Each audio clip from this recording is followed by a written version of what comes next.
नमस्कार दोस्तों, SN electrical academy के यूट्यूब चैनल पे आप सभी का स्वागत है। प्यारे साथियों, ये जो पेपर आप सब देख पा रहे हैं, ये UP RVNL TG2 electrical trade का क्वेश्चन पेपर है। अभी रिसेंटली इसका एग्ज़ाम हुआ है। 21 दिसंबर 2022 का ये क्वेश्चन पेपर है, मॉर्निंग शिफ्ट का क्वेश्चन पेपर है।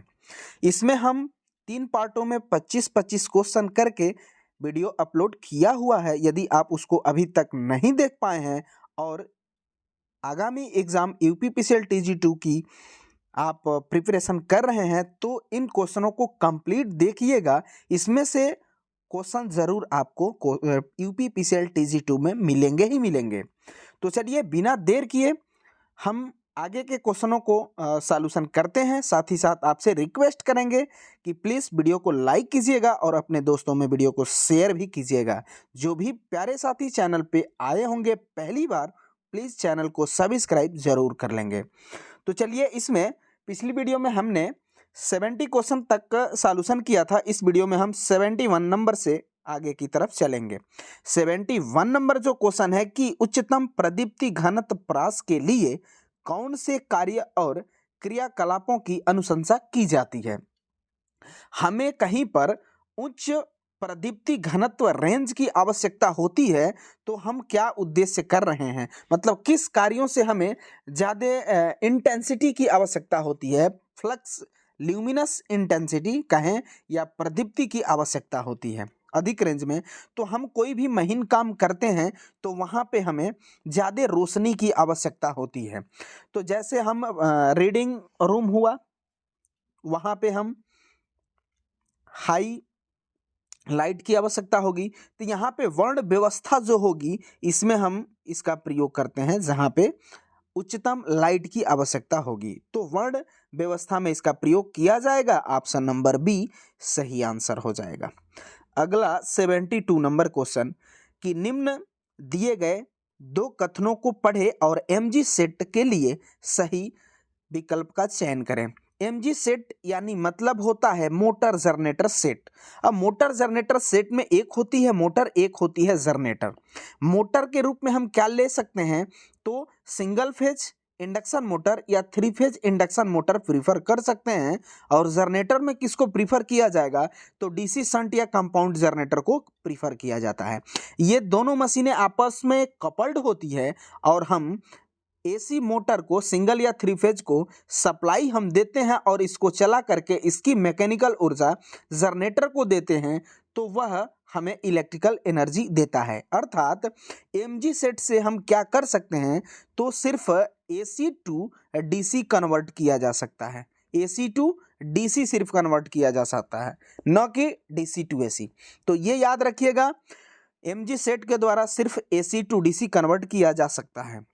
अब यहाँ पे स्टेटमेंट पहला कह रहा है कि इंडक्शन मोटर जनरेटर उत्क्रमणीय नहीं है। उत्क्रमणीय नहीं का मतलब होता है रिवर्सिबल रिएक्शन, दोनों तरफ से नहीं चल सकता है।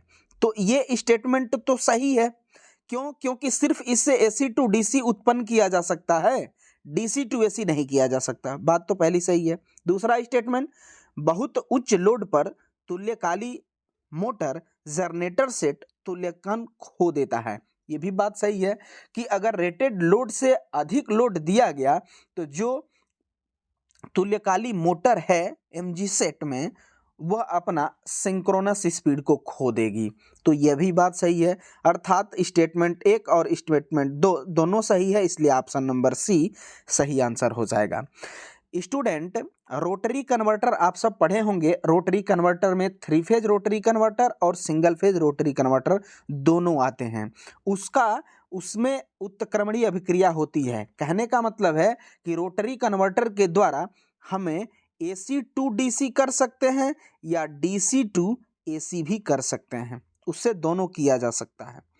अगला क्वेश्चन, अगला 73 नंबर क्वेश्चन है कि मूविंग क्वाइल इंस्ट्रूमेंट चल कुंडली यंत्र द्वारा AC वोल्टता को क्यों नहीं मापा जा सकता है। मूविंग क्वाइल इंस्ट्रूमेंट, इसे हम MC मूविंग क्वाइल इंस्ट्रूमेंट कहते हैं। इसका दूसरा जो होता है नाम PMMC permanent moving coil instrument होता है। यह सिर्फ डीसी पे वर्क करता है और इसमें डिफ्लेक्टिंग टार्क जो होता है वो करंट के समानुपाती होता है, इसीलिए कहा जाता है कि इसका पैमाना रेखीय होता है। लेकिन यहाँ कहा गया है कि एसी वोल्टेज पर क्यों नहीं चल सकता है। तो देखिए, इस इंस्ट्रूमेंट में जो पॉइंटर होता है ना, वह सप्लाई पर डिपेंड करता है, यानी अगर डीसी सप्लाई रहेगी तो इसका पॉइंटर जो होगा डिफ्लेक्ट करेगा, नहीं तो डिफ्लेक्ट नहीं करेगा। ऑप्शन बी में देखेंगे तो पॉइंटर का विक्षेप आपूर्ति की ध्रुवता पर निर्भर करता है, इसलिए ऑप्शन नंबर बी सही आंसर हो जाएगा। इसके एक्स्ट्रा फैक्ट भी आप सब जरूर याद रखेंगे। अगला 74 नंबर क्वेश्चन, तुल्यकाली मोटर का शक्ति गुणांक हो सकता है। तुल्यकाली मोटर ऐसी मोटर है जो सेल्फ स्टार्ट नहीं होती है। दूसरा कंडीशंस, तुल्यकाली मोटर हमेशा कांस्टेंट स्पीड पर चलने वाली मोटर है। इसके बाद इसे डबल एक्साइटेड मशीन के अंतर्गत भी रखा जाता है, क्योंकि स्टेटर में 3 फेज सप्लाई और रोटर पर डीसी सप्लाई देने की आवश्यकता होती है। और तुल्यकाली मोटर ज़्यादातर में पावर फैक्टर बढ़ाने के लिए, इम्प्रूव करने के लिए और थोड़ा सा कम उसके इंडस्ट्रियल एरिया में इंडक्टिव लोड में प्रयोग की जाती है। अब इसमें यह भी विशेषता होती है कि तुल्यकाली मोटर तीनों पावर फैक्टर के कंडीशंस पे चलती है, लीडिंग, लैगिंग और यूनिटी, तीनों पावर फैक्टर पे चलती है। तो यहाँ पे पावर फैक्टर के बारे में पूछा है तो हम पश्चगामी इकाई यानी यूनिटी, अग्रगामी तीनों दे सकते हैं। ऑप्शन नंबर बी सही आंसर हो जाएगा। अगला नंबर क्वेश्चन, इसमें एक्स्ट्रा फैक्ट में देखेंगे तो एक चीज आता है कि भी कर्व किसके किसके बीच बनता है। सिंक्रोनस मोटर में काफी फेवरेट एग्जाम का ये टॉपिक है। तो भी कर्व जो बनता है वह फील्ड करंट और आर्मेचर करंट के बीच। लेकिन एक और इसी पे प्रश्न बनता है कि एंटी वी कर्व किसके किसके बीच बनता है। तो एंटी कर्व फील्ड करंट और पावर फैक्टर के बीच बनता है। ये दोनों आप सब जरूर याद रखेंगे। अगला question 75 number, separately excited DC generator dot dot हो सकता है। सेपरेटली एक्साइटेड का मतलब है कि उस मशीन की फील्ड वाइंडिंग को हम कहीं बाहर से डीसी सोर्स के द्वारा एक्साइट कर रहे हैं। तो इसमें दो प्रकार के एक्साइटेशन हो सकता है, या तो वोल्टेज एक्साइटेशन होगा और नहीं तो करंट एक्साइटेशन होता है। ऑप्शन देखिए बी में दिया है कि उत्तेजित वोल्टेज या उत्तेजित करंट, तो दोनों हो सकते हैं। ऑप्शन नंबर बी सही आंसर हो जाएगा। अब एक्साइटेशन में होता क्या है, तो एक्साइटेशन में शंट जनरेटर होता है, इसी के शाफ्ट पर कपल्ड रहता है और उसके द्वारा जो वोल्टेज बिल्डअप होता है वह 210 वोल्ट से लेकर के 250 वोल्ट के रेंज में आता है प्यारे साथियों। अगला क्वेश्चन 76 नंबर क्वेश्चन, भू संपर्कन अर्थिंग की आवश्यकता के लिए निम्नलिखित में से कौन सा एक कारण नहीं है। अर्थिंग की विशेषता का एक कारण नहीं है। पहले तो जानिए अर्थिंग।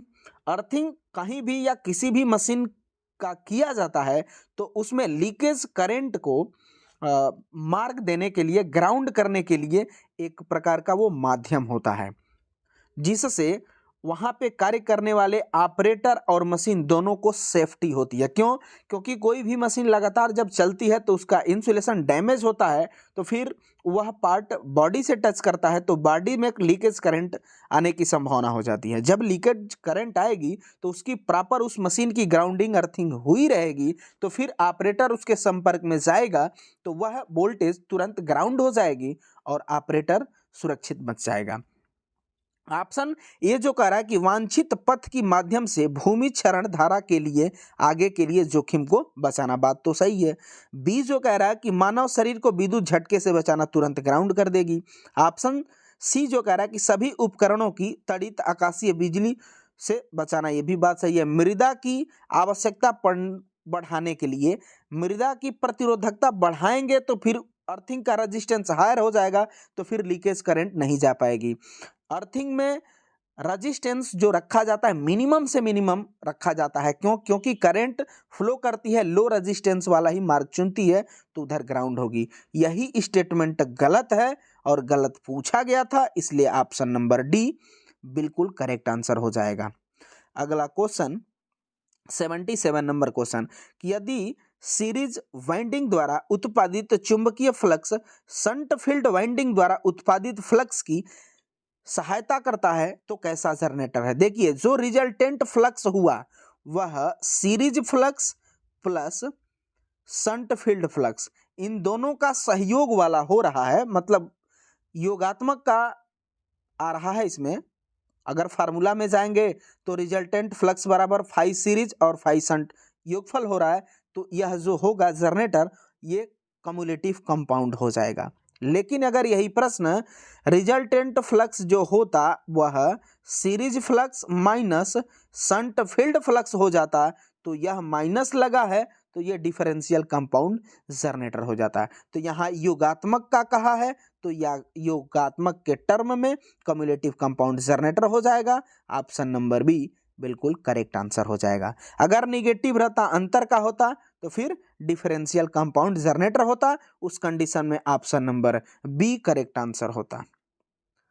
अगला क्वेश्चन 78 नंबर, जब एक परावैद्युत डाइलेक्ट्रिक एसी वोल्टेज के अधीन होता है तो पदार्थ द्वारा विद्युत ऊर्जा अवशोषित की जाती है।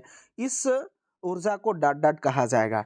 किसी भी इंसुलेटिंग मटेरियल को ये कहा जाता है कि ऐसा होना चाहिए कि उसका डाइलेक्ट्रिक स्ट्रेंथ हाई होना चाहिए, नॉन पोरस होना चाहिए, नमी अवशोषित करने वाला नहीं होना चाहिए। तो अगर कोई भी इंसुलेटिंग मटेरियल है, अपने अंदर डाइलेक्ट्रिक वोल्टेज में जो लॉसेस आता है तो वह किसके अंतर्गत आएगा, तो वो परावैद्युत हानि डाइलेक्ट्रिक लॉस के अंतर्गत आता है। और यही चीज पूछा है कि पदार्थ द्वारा अवशोषित ऊर्जा, विद्युत ऊर्जा को अवशोषित किया जाता है डाइलेक्ट्रिक वोल्टेज के अधीन, तो वो क्या होगा, परावैद्युत हानि होगी, डाइलेक्ट्रिक स्ट्रेंथ होगा।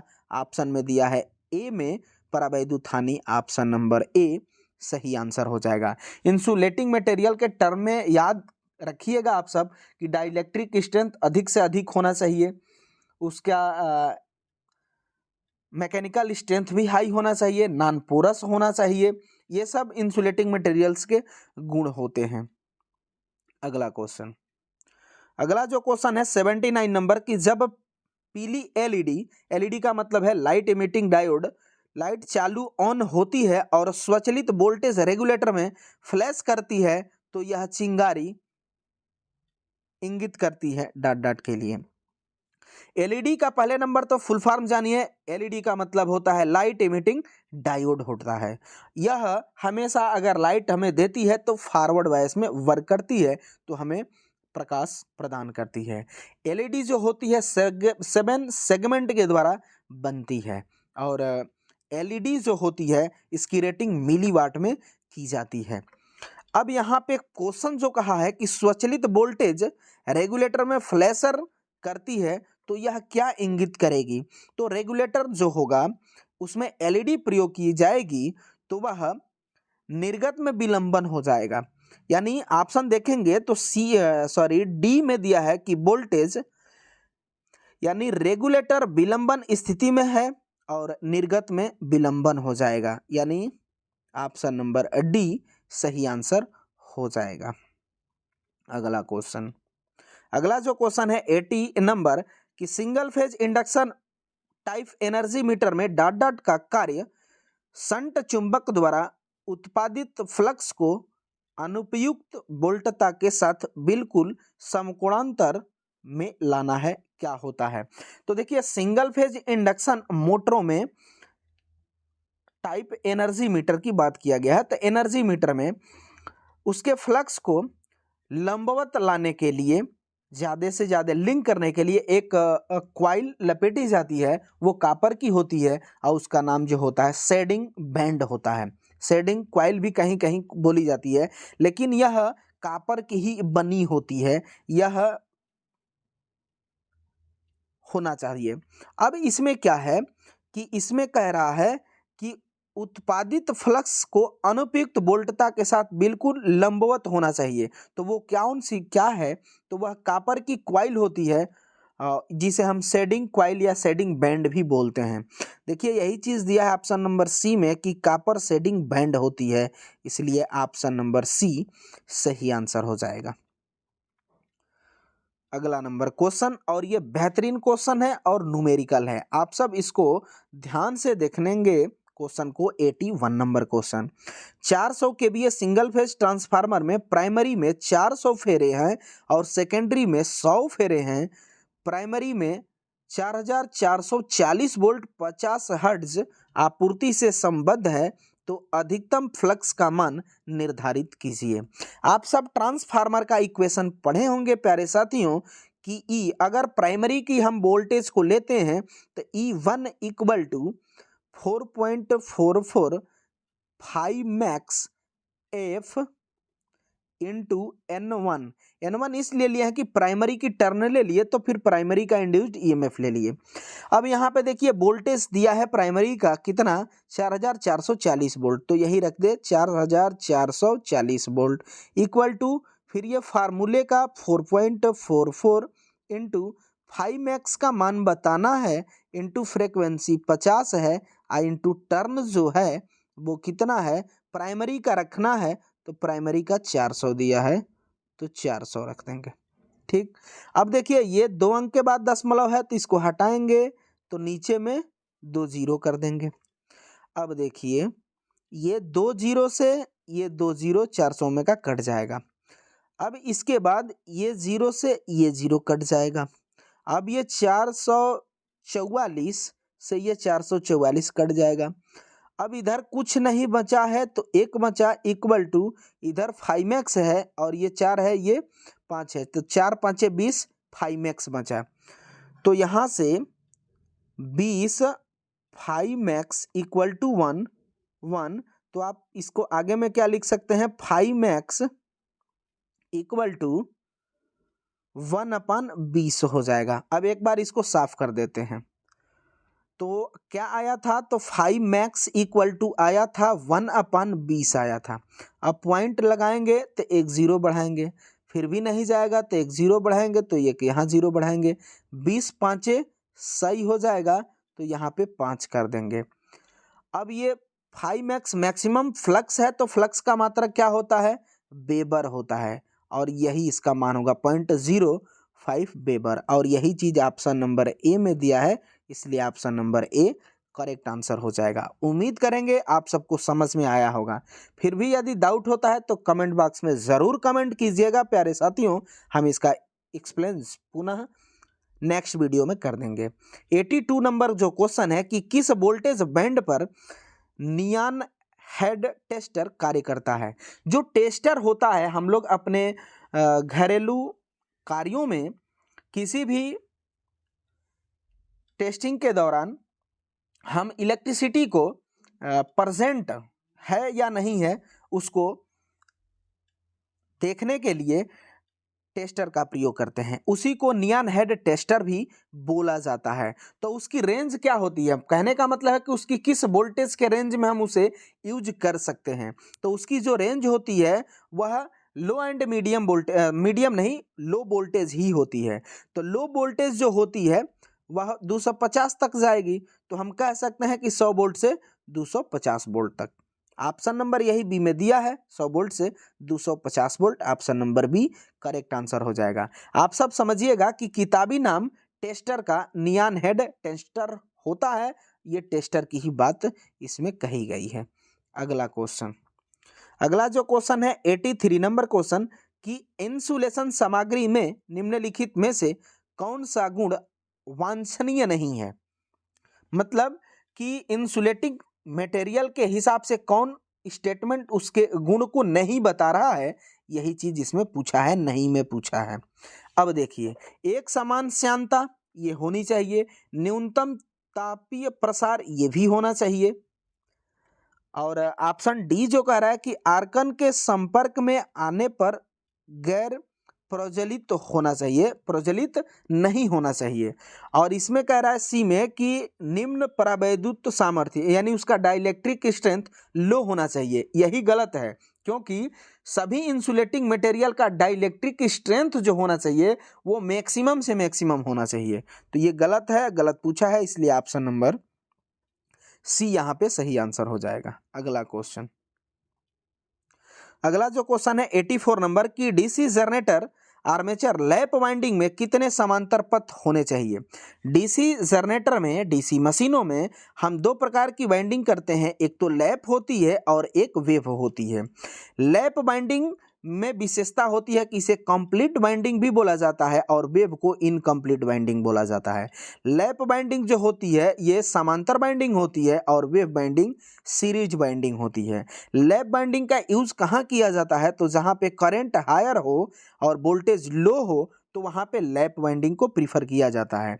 वेव वाइंडिंग को कहाँ पे प्रीफर किया जाएगा, जहाँ पे वोल्टेज ज़्यादा हो, करंट लो हो, तो वहाँ पे वेव वाइंडिंग का प्रयोग किया जाता है। लैप बाइंडिंग में जितने पोल होंगे उतने पैरेलल रास्ते होंगे, लेकिन वेव बाइंडिंग में जितने पोल होंगे उतने पैरेलल रास्ते नहीं होते हैं। इसमें क्या है कि पैरेलल रास्तों की संख्या मात्र 2 होती है, पोल की संख्या चाहे कितनी भी हो।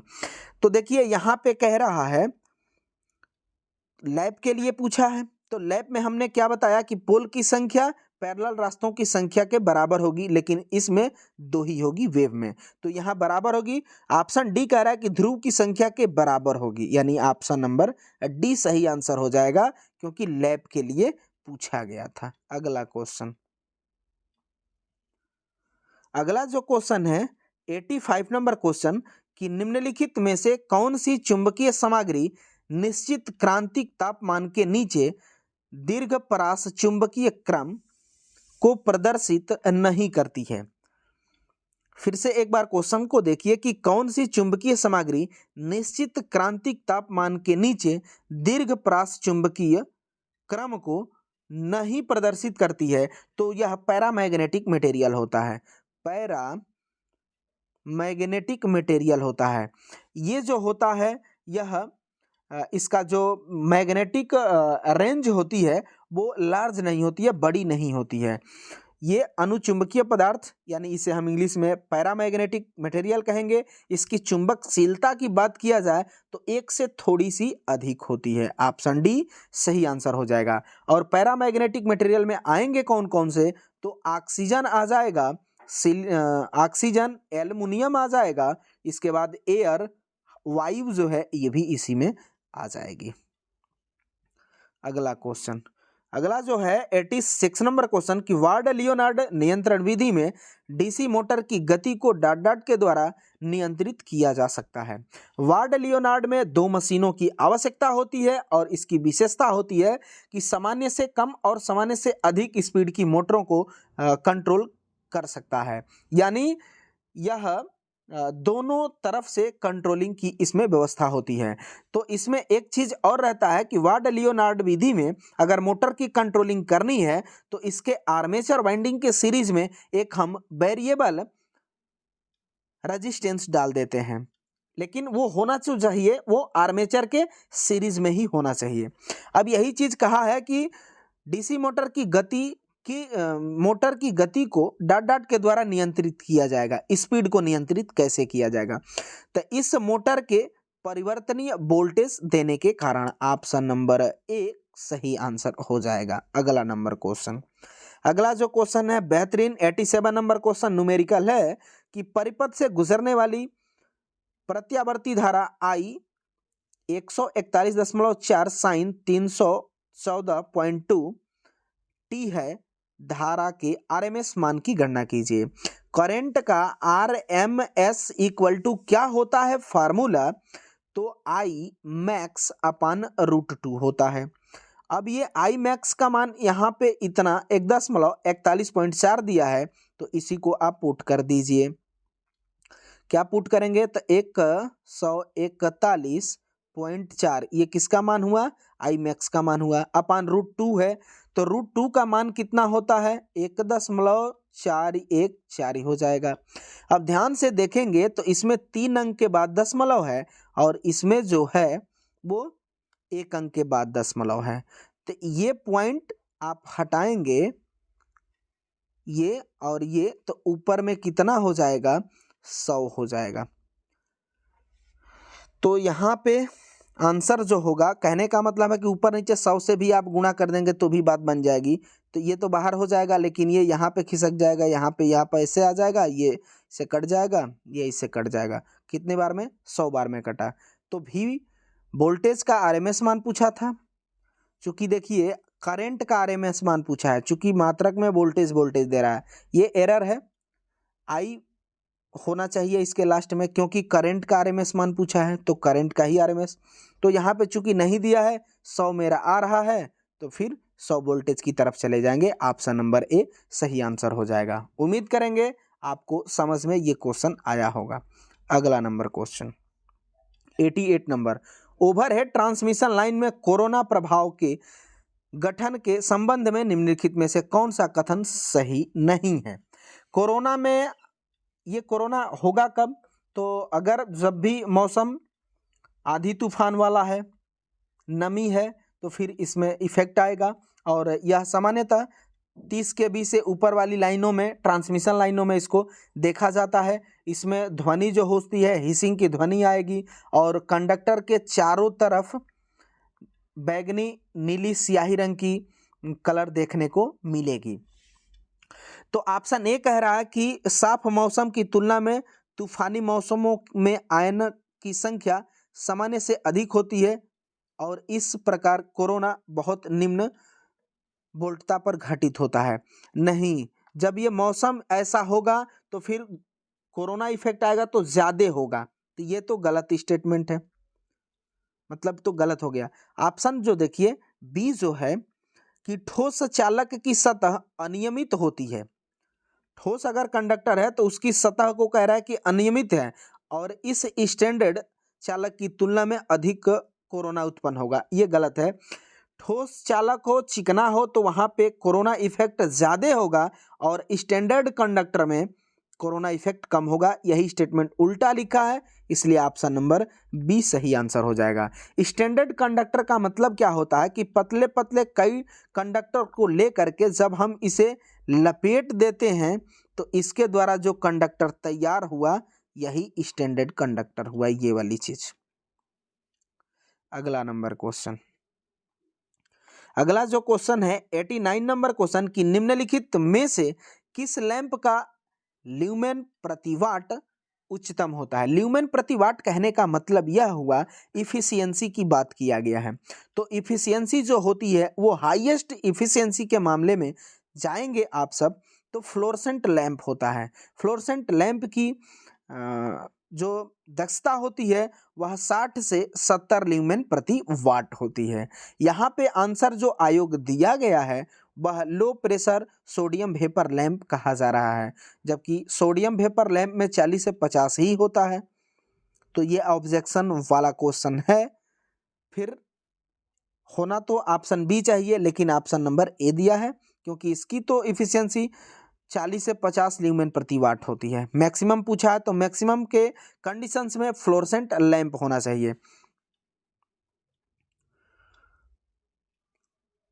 अगला नंबर क्वेश्चन, अगला जो क्वेश्चन है 90 नंबर क्वेश्चन कि जब कंपास को स्वतंत्र रूप से समतल में लटकाया जाता है तो यह पृथ्वी की सतह के समांतर नहीं होता है, बल्कि क्षैतिज के साथ एक कोण बनाता है। इस कोण को क्या कहेंगे। कंपास को आप स्वतंत्र छोड़ेंगे तो वो सदैव किस ओर से किस ओर ठहरता है, तो उत्तर दक्षिण दिशा को इंडिकेट करके ठहर जाएगा। तो वह जब ठहरता है तो पृथ्वी के सापेक्ष समानांतर नहीं होता है, वही एक एंगल पे होता है ना, जो उत्तरी और दक्षिणी दिशा को इंडिकेट करता है। तो क्षैतिज के साथ उसका एंगल को हम कहते क्या हैं, तो वह डीप एंगल होता है, जिसे हम नति कोण भी कहते हैं। ये चुंबकीय सुई का नति कोण कहलाएगा। ऑप्शन नंबर डी सही आंसर हो जाएगा। कंपास के द्वारा हम दिशा निर्धारण करते हैं और उसमें उसकी सुई सामान्यतः दक्षिणी ध्रुव और उत्तरी ध्रुव की ओर ही ठहरती है।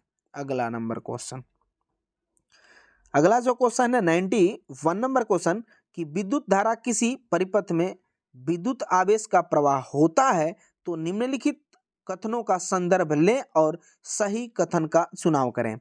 स्टेटमेंट एक कह रहा है कि आवेश ऋणात्मक रूप से आवेशित इलेक्ट्रॉन हो सकते हैं। इलेक्ट्रॉन आप सब जानते हैं कि इलेक्ट्रॉन पर ऋणावेशित चार्ज भी होता है, तो ये तो स्टेटमेंट सही है। दूसरा स्टेटमेंट बी कह रहा है कि आवेश धनात्मक आवेश वाहक हो सकते हैं, जिसमें प्रोटॉन और धन आयन होते हैं। ये भी बात सही है क्योंकि प्रोटॉन पे जो चार्ज आता है वो पॉजिटिव आता है, तो ये कह रहा है कि पॉजिटिव होना चाहिए यानी धन आयन होने चाहिए।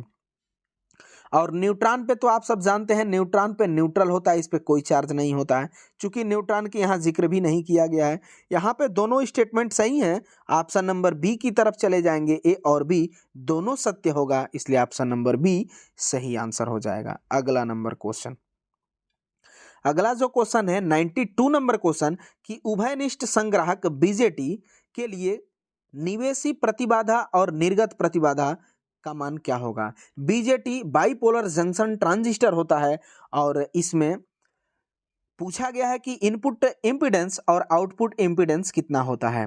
तो देखिएगा, इनपुट इम्पीडेंस जो होता है इसका वो हाई होता है। हाई बोले तो कितना होता है, तो 50 किलो ओम से लेकर के 500 किलो ओम होता है।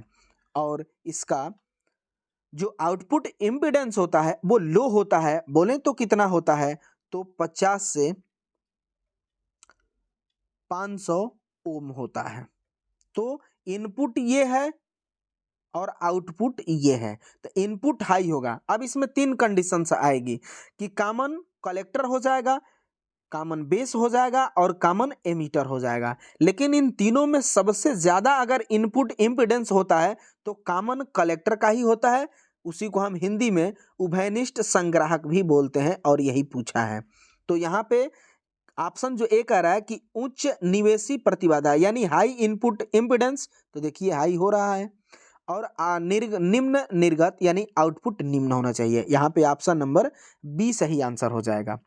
अगर ये भी क्वेश्चन पूछे कि फिर बेस में क्या कंडीशंस होगी, बेस माने कॉमन बेस, कॉमन बेस में क्या होगा, तो कॉमन बेस का जो इनपुट होता है वो कम होता है, 20 ओम होता है, लेकिन इसका आउटपुट जो होता है वो सबसे हाई हो जाता है। तो इसको आप सब जरूर याद रखेंगे। अगला क्वेश्चन, अगला जो क्वेश्चन है 93 नंबर कि जब डीसी जनरेटर के चुंबकीय उत्क्रमण मैग्नेटिक रिवल्सन में वृद्धि होती है तो कौन सी हानियां तेजी से बदलती हैं या उसमें वृद्धि होती है। देखिए, मैग्नेटिक यानी फ्लक्स पर, फ्रीक्वेंसी पर कौन सी डिपेंडेंट हानियां होती हैं, तो एक तो होती है हिस्टेरिसिस, WH बराबर ईटा BM के पावर 1.6 F इंटू वी, यही फ्रीक्वेंसी है मैग्नेटिक रिवल्सन, चुंबकीय उत्क्रमण। तो फ्रीक्वेंसी देखिए, हिस्टेरिसिस लॉस हो रहा है तो चुंबकीय फ्रीक्वेंसी के समानुपाती बन रहा है, लेकिन एडी करंट लॉस लेंगे आप तो WE बराबर BM square F square T square into V. तो यहाँ पे फ्रीक्वेंसी क्या देख रहे हैं, F स्क्वायर में चेंज हो रही है, लेकिन हिस्टेरिसिस में फ्रीक्वेंसी किस में, सिर्फ फ्रीक्वेंसी मतलब सिर्फ एफ में चेंज हो रही है, लेकिन एडी करंट लॉस में स्क्वायर में चेंज हो रही है। तो ज्यादा वृद्धि किस में होगी, एडी करंट लॉस में, इसलिए ऑप्शन नंबर बी सही आंसर हो जाएगा। अगला नंबर क्वेश्चन, अगला जो है बेहतरीन क्वेश्चन है, किरचॉफ का करंट लॉ से, और 94 नंबर क्वेश्चन है। 94 में क्वेश्चन कह रहा है, इस डायग्राम में आप देखेंगे तो ये आउट हो रही है, जंक्शन से आउट हो रही है करंट, ये भी आउट हो रही है, ये इनपुट हो रही है, इनपुट हो रही है, इनपुट हो रही है। मतलब कि I1 I2 I3 इनपुट हो रही है, लेकिन I4 और I5 आउट हो रही है। तो हम ये करेंगे कि जो जंक्शन पे आ रही है करंट उसको प्लस से दिखा देंगे, मतलब आने वाली करंट बराबर जाने वाली करंट। अब देखिए, आने वाली current I1 plus I2 plus I3 equal to junction से जाने वाली करंट, तो I4 प्लस I5 हो जाएगी। अब यहाँ पे ध्यान देने वाली बात है ये कि मान किसका पूछा गया है, तो I1 का मान पूछा है, इसका मान पूछा है, तो अब इसी में मान पुट करते हैं। अब देखिए, I5 का मान कितना है, 20 है, I4 का मान कितना है, 12 है, प्लस 12 हो जाएगा, इक्वल टू I3 का मान कितना है, तो I3 का मान 10 है, और I2 का मान 15 है, प्लस I1 हो जाएगा। अब देखिए, 20 और 12, 20-12 कितना हो जाएगा, 32 हो जाएगा, और 15 और 10 कितना हो जाएगा, 25 हो जाएगा। अब इस 25 को उधर भेजेंगे तो कितना हो जाएगा, 32 माइनस 25 हो जाएगा, तो ये I1 का मान हो जाएगा। I1 इक्वल टू 32 माइनस 25 कितना होगा, 7 हो जाएगा। यही 7 एम्पियर करंट आएगी। Option number D correct answer हो जाएगा। उम्मीद करेंगे आप सबको ये क्वेश्चन समझ में आया होगा। यहाँ पे हम KCL लगाएंगे, किरचॉफ का फर्स्ट लॉ, करंट लॉ, जिसे हम कहेंगे कि यह किस पे डिपेंड होता है, तो आवेश संरक्षण के सिद्धांत पे डिपेंड करता है। और दूसरा जो होता है KVL होता है, किरचॉफ का वोल्टेज लॉ, वह ऊर्जा संरक्षण पे डिपेंड करता है। किरचॉफ का करंट लॉ ये कहता है किसी जंक्शन पे आने वाली करंटों का बीजगणितीय योग 0 के बराबर होता है। अगला क्वेश्चन 95 नंबर, निम्नलिखित में कौन सा कथन शक्ति गुणांक पावर फैक्टर को परिभाषित नहीं करता है। पावर फैक्टर को परिभाषित करने के लिए आप सब फार्मूला पढ़े होंगे, cos phi equal to R by Z. R by Z का मतलब है रजिस्टेंस बटा प्रतिबाधा। इसके बाद पावर फैक्टर इक्वल टू क्या हो जाता है, VI अपान VI cos फाई भी हो जाता है। इसके बाद वोल्टेज के टर्म में भी ये वोल्टेज के टर्म में हो जाएगा। उसके बाद हिंदी में अगर हमको लिखना होगा तो पावर फैक्टर cos फाई बराबर वास्तविक शक्ति अपान आभासी शक्ति, ये भी होता है। अब यहाँ पे देखिए स्टेटमेंट पढ़िए। ऑप्शन ए कह रहा है कि शक्ति गुणांक की वोल्टता और धारा के बीच का कोण के कोसाइन के रूप में परिभाषित किया गया, बात तो सही है। ऑप्शन बी जो कह रहा है कि शक्ति गुणांक की वास्तविक शक्ति और आभासी शक्ति का अनुपात, ये भी सही है। ऑप्शन डी कह रहा है कि शक्ति गुणांक के प्रतिरोध और प्रतिबाधा यानी R बाई जेड को परिभाषित, तो ये भी पावर फैक्टर होगा। ऑप्शन सी कह रहा है कि शक्ति गुणांक की AC परिपथ में धारितीय प्रतिघात मतलब XC और प्रेरणिक प्रतिघात अपान XC को हम पावर फैक्टर कहेंगे, यानी power factor equal to XC capacitive reactance upon XL inductive reactance का अनुपात पावर फैक्टर है, तो ये गलत बात है, ये गलत स्टेटमेंट है।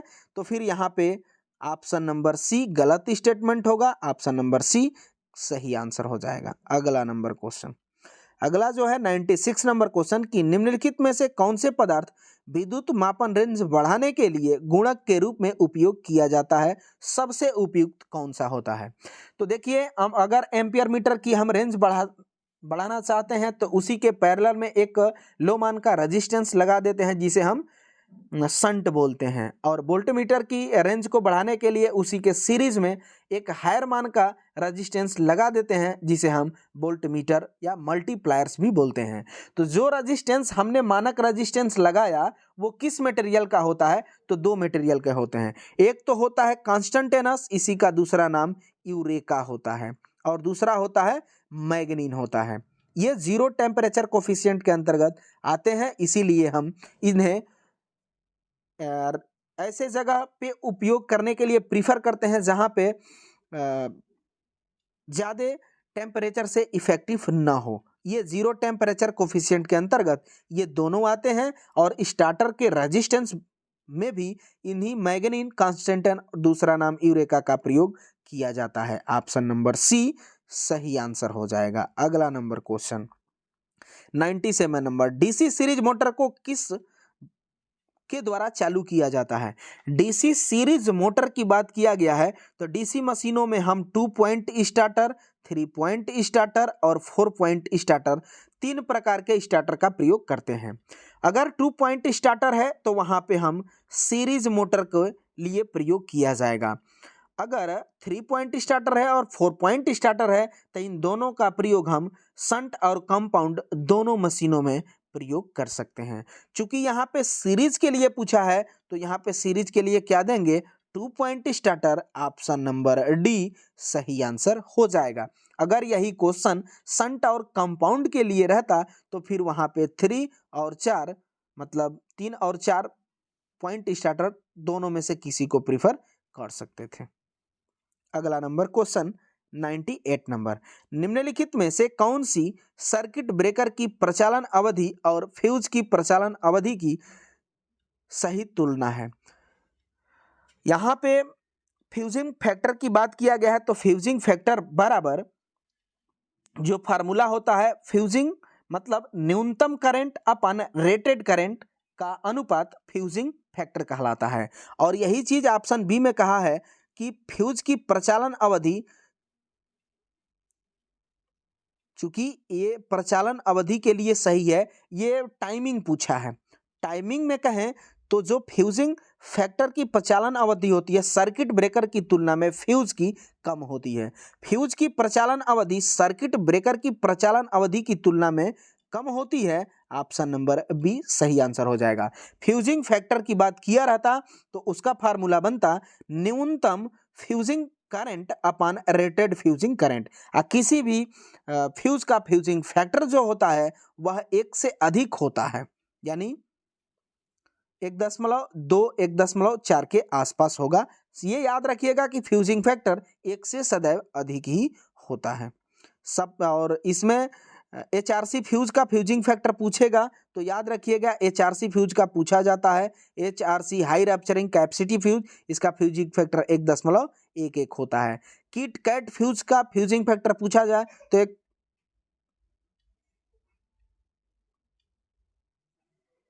किट कैट फ्यूज का फ्यूजिंग फैक्टर की बात किया जाए तो वो कितना होता है 1.4 1.7 2 तक इसका फ्यूजिंग फैक्टर जाता है। इसको आप सब जरूर याद रखेंगे, ये डाटे पूछे जाते हैं एग्जामों में। अगला जो क्वेश्चन है 99 नंबर क्वेश्चन, इस डायग्राम को देख करके आपको बताना है कि ये किसका है। तो आप सब जानते होंगे, पहले चैप्टर जो साइन एंड सेफ्टी में है उसमें आप सब पढ़े होंगे कि आकृति अगर त्रिभुजाकार आती है तो फिर ये वार्निंग साइन के अंतर्गत आता है। जितने भी वैसे चिन्ह जिसको सूचना के अंतर्गत कोडिंग किया जाता है, जैसे इलेक्ट्रिक शॉक से खतरा है, इस सब से हेलमेट, कहीं हेलमेट तो खैर मॉडरेटरी साइन में चला जाएगा, मतलब त्रिभुजाकार आकृति है तो फिर ये किसे चेतावनी वार्निंग साइन इसे हम बोलेंगे। ये डेंजर का यहाँ पे सिंबल्स दिखाया गया है तो फिर ये चेतावनी का है, आप सब याद रखिएगा। इसमें प्रोहिबिटिव साइन आता है तो प्रोहिबिटिव साइन जो होता है निषेधात्मक चिन्ह, उसकी आकृति वृत्ताकार दी जाती है। मॉडरेटरी साइन होता है तो उसकी भी आकृति वृत्ताकार दी जाती है। और वार्निंग साइन का त्रिभुजाकार आप देखे ही, एक जो होता है इंफॉर्मेशन साइन, इंफॉर्मेशन साइन का आकार जो होता है 2 प्रकार में वो आता है, एक तो वर्गाकार होता है और एक जो होता है आयताकार होता है। और इसमें सभी प्रकार की सूचनाएं दी जाती है कि आप कभी हाईवे पे चल रहे हैं, आगे टोल प्लाजा आने वाला है तो लिखा जाता है कि 100 मीटर अब टोल प्लाजा ये है, ये इधर हॉस्पिटल है, इधर होटल है। तो इस प्रकार के सूचनात्मक जो आते हैं वो इंफॉर्मेशन साइन के अंतर्गत चले आते हैं। अगला क्वेश्चन 100 नंबर क्वेश्चन, और ये आज का अंतिम क्वेश्चन होगा। 100 नंबर जो क्वेश्चन है कि आमतौर पर इस्तेमाल किए जाने वाले आवरण डॉट डॉट के बनाए जाते हैं।